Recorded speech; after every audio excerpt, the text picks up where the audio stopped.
Bienvenue sur Médien TV. La rubrique culture de ce jour est consacrée au dialogue culturel. L'UNESCO organise les 21 et 22 février une formation pilote sur ce manuel « J'écris la paix ».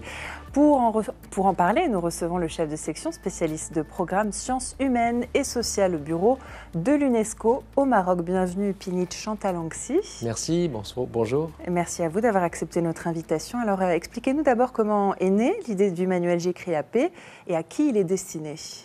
Alors l'idée est née effectivement du souci de l'UNESCO de rendre la notion de dialogue interculturel tangible.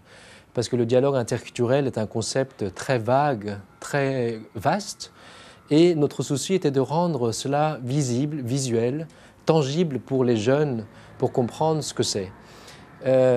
L'idée est née aussi du mandat lui-même de l'UNESCO, qui est, comme vous le savez, la fameuse phrase dit « Les guerres prenant naissance dans l'esprit des hommes, c'est dans l'esprit des hommes que doivent être élevées les défenses de la paix ».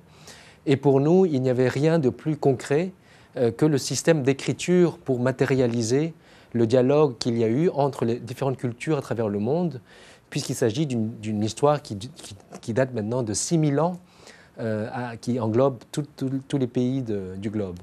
Et alors, quel est l'enjeu d'un tel manuel? Est-ce que c'est de rendre plus ludique la compréhension pour les plus jeunes des bienfaits de la diversité culturelle? Plus ludique aussi, on voit très coloré, très attrayant. Effectivement, c'est de rendre ludique et à travers le manuel, il y a tous les systèmes d'écriture contemporains qui sont illustrés. On initie également les jeunes, disons du primaire jusqu'au lycée, à différents systèmes d'écriture. Et tout l'enjeu pour nous est de montrer qu'il y a une formidable, une incessante inventivité de l'être humain. Vous savez, il y a en 2001 la Déclaration universelle sur la diversité culturelle proclamée par les États membres de l'UNESCO. Et cette déclaration-là dit quelque chose d'extrêmement important.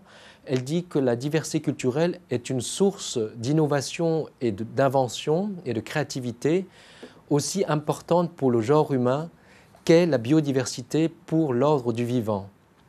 Et donc l'enjeu pour nous était de montrer que l'humain a toujours innové, inventé, et la diversité culturelle n'est pas quelque chose de folklorique, mais toujours quelque chose qui se réinvente.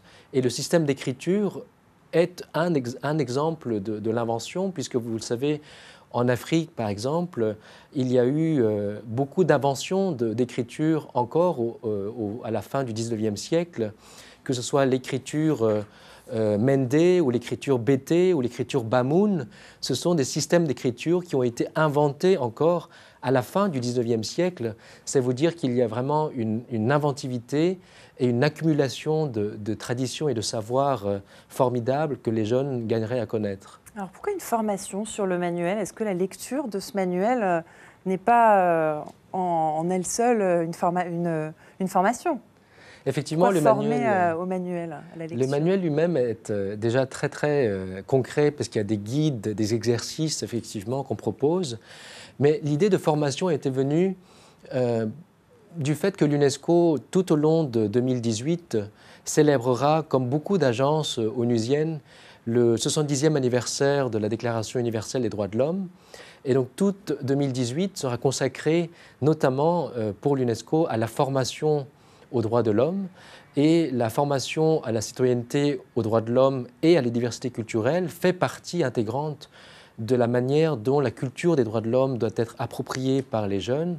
Et donc, la formation qui aura lieu à Rabat, nous avons été très heureux d'avoir le partenariat de l'Académie régionale d'éducation de Rabat, Salé, Kénitra.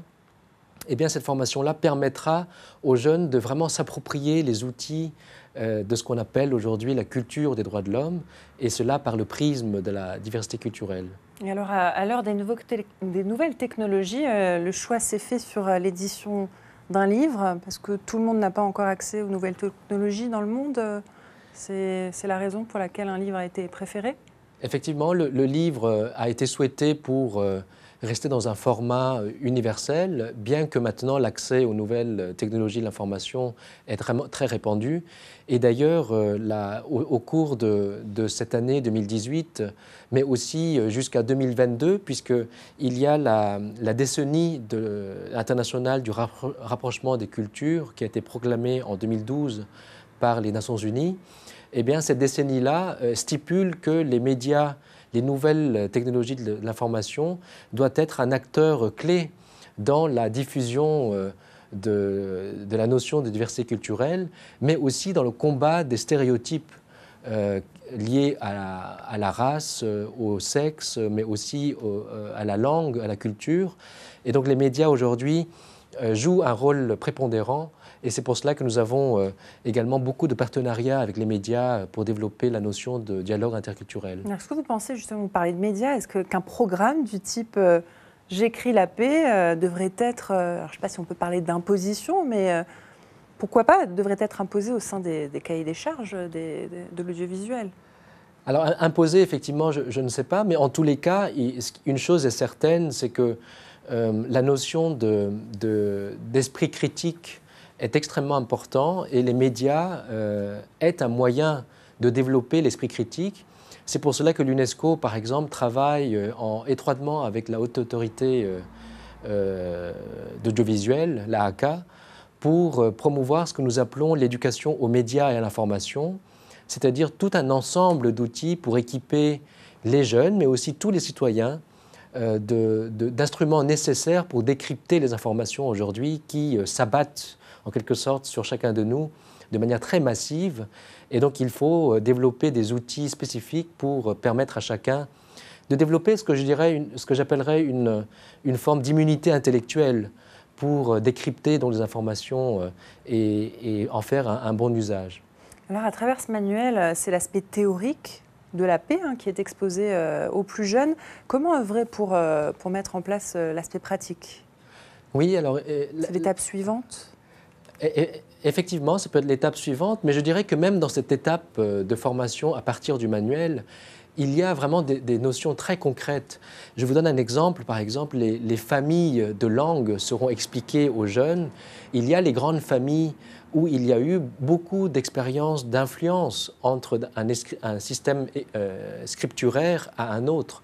La famille du phénicien, par exemple, a donné le grec, puis a donné le latin ensuite, l'araméen, ensuite l'hébreu.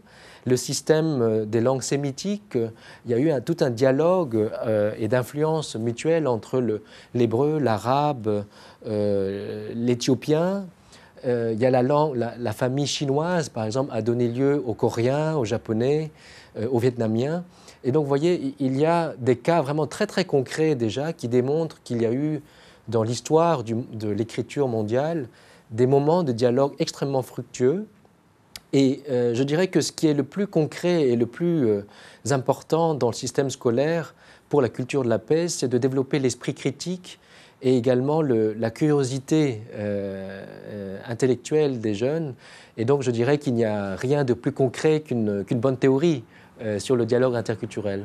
Alors, J'écris la paix est à la base d'une exposition itinérante qui a été entamée en 2012. Elle est inaugurée cette semaine, c'est bien ça, au Maroc. Oui. Que reflète parallèlement cette exposition, parallèlement au manuel?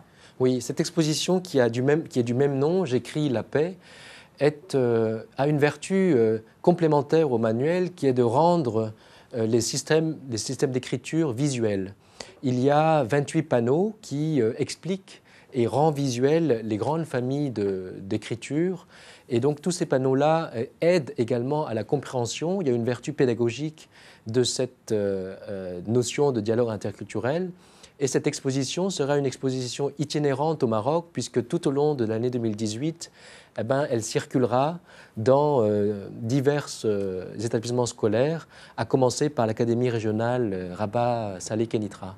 Merci Pinit Chantal Anxi d'avoir accepté l'invitation de Medi 1 TV. Vous êtes le chef de section spécialiste de programmes sciences humaines et sociales au bureau de l'UNESCO au Maroc. Et nous vous recevions, je le rappelle, à l'occasion de la formation pilote du manuel J'écris la paix. Et ça se déroule à Rabat les 21 et 22 février. Merci à vous. Merci à vous.